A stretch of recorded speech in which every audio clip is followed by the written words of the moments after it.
Welcome, and thank you so much for clicking on today's video. We have a big daily expected move going into tomorrow as we will get that inflation data.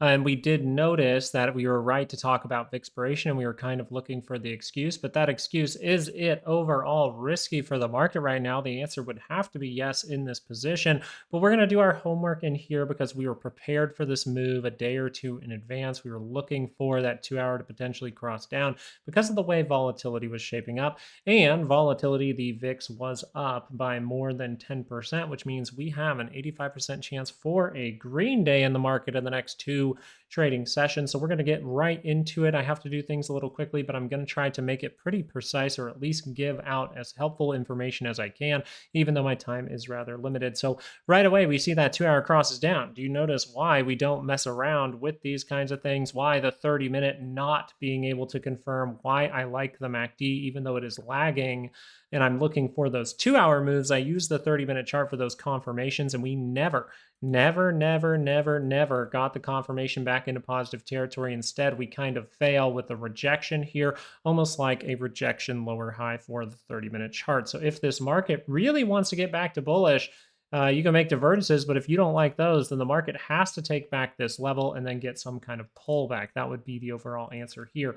So what are we looking for in this area? Well, as the 2 hour turns down, it's going into negative territory. We could be testing the low, going to make a new one. We are testing those buyers right now. We could have some time to spend in this area to make reversal signals. So the reason we could have time to make those reversal signals is because we are not on that expiration date just yet. That will be next Wednesday. So we have Friday, Tuesday, and then we will be into that Wednesday for the expiration. We've paid attention to this for months and months and months, and it's a good thing we do. And that's why you probably saw me post right before the open. I think that we need to go test 680, and then I'm sorry I did that, because apparently my tweet, my X post was the reason that we went down to 680 today. But here's what we're looking for in this area. Can the 2 hour shift back up? We have done a lot of work on this 2 hour chart. We have taken out critical levels for price action on this 2 hour chart. Can we carve out the higher low is all we're doing here.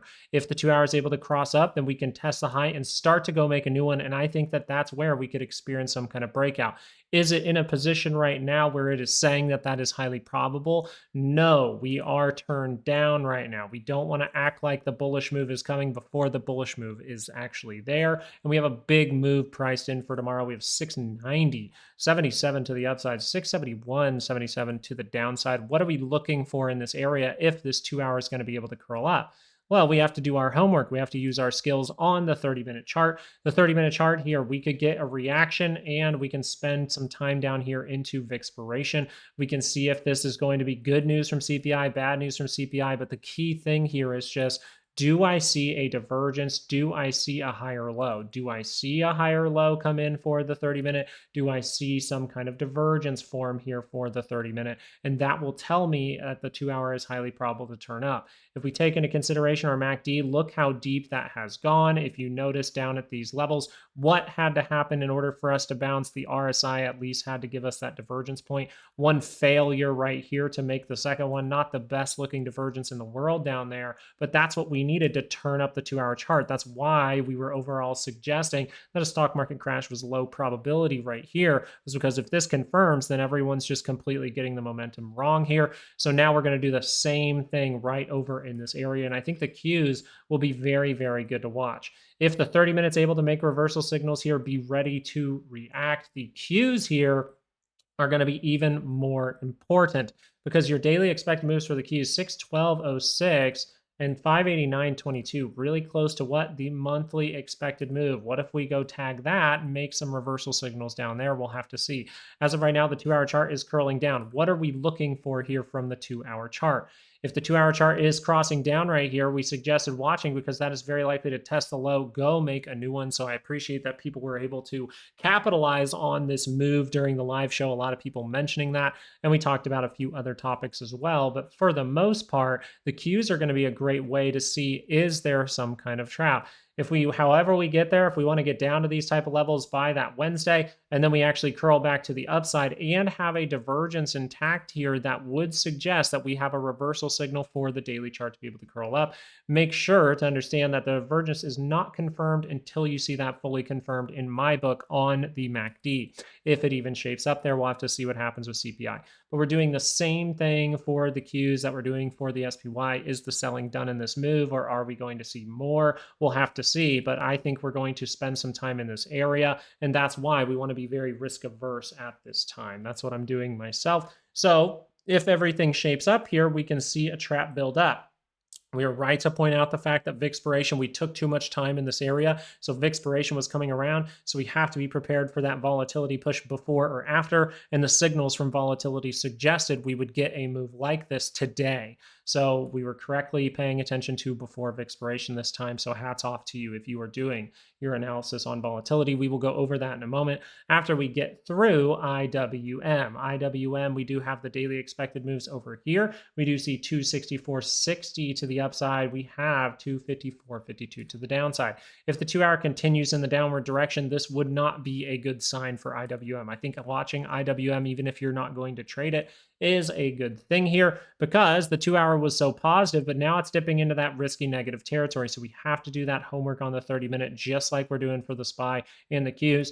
But the fact that IWM was able to take out this critical level and make a serious new high, it would make total sense to get a big move up, a decent size halfway 50% or more move down, and then see if that can curl back up to the upside. So looking for those divergences and stuff.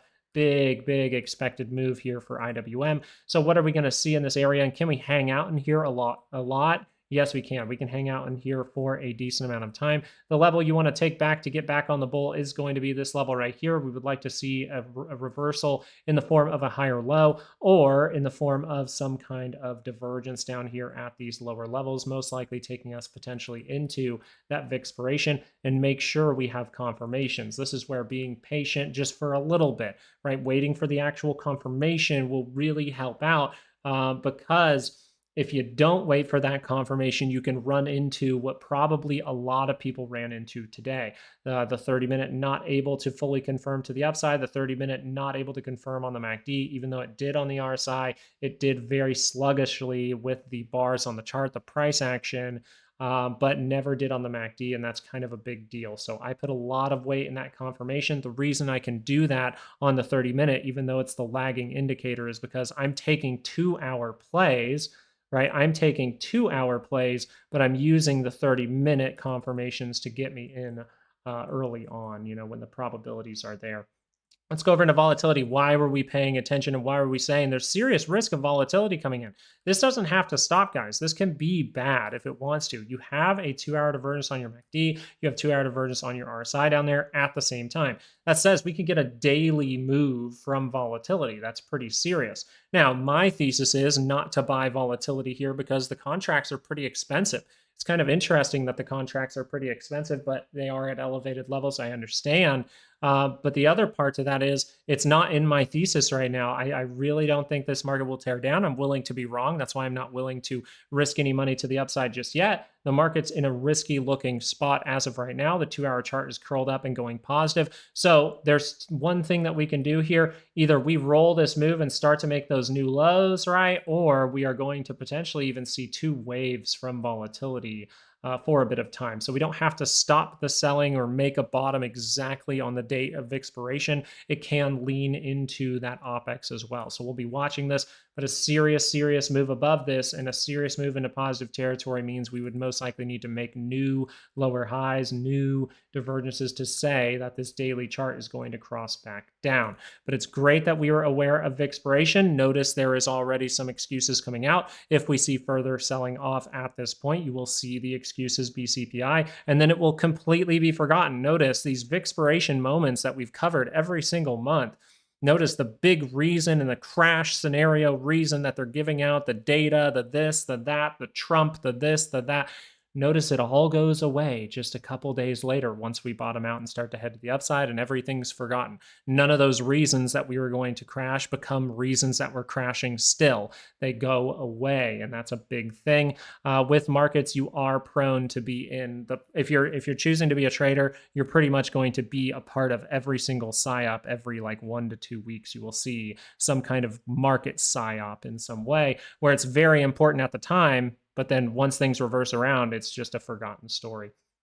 So the big deal here for volatility is we are in some serious positive trends for the 30-minute, serious positive trends for the 2-hour chart. So 30-minute, make those reversal signals. Let's see if we can head down. I really don't want to make a new high if I want to get bullish, but I think the most important thing for today's video is that we were prepared for this move, right? And then also that we are prepared if it is going to set up those reversal signals. So as of right now, if we see anything like this right over here, right, even if it's just on the RSI, we'll be watching. We would like it to be on the MACD and RSI at the same time, though. That would be the best case scenario. So look out for that 85% chance for an up day in the next 2 trading sessions. That doesn't mean we have to fully recover. In this area, we will need to see a 30-minute higher low, a 30-minute divergence in order to see if that 2 hour is going to turn up. And the same thing can be said about the Qs, who are at more risk, I would say, of making that 2-hour divergence. And I think the same thing could be said about the IWM there as well. So we have to do our homework, but this means we can prep for a while. We can do some easy things that we're doing in this video, and then we can be ready to react once we do see some of those things come to fruition. Hey, thank you guys for watching this video. I know it was a little bit quick. I wanted to go into things as deeply as possible with the limited amount of time I have. I'm just trying to be helpful, so I hope this information helps you. And the daily expected moves for all the stocks that we do cover on this channel over here on the right side of your screen will be up on Patreon in just a moment. Hey, thank you guys so much. Have a great rest of your day. Peace out.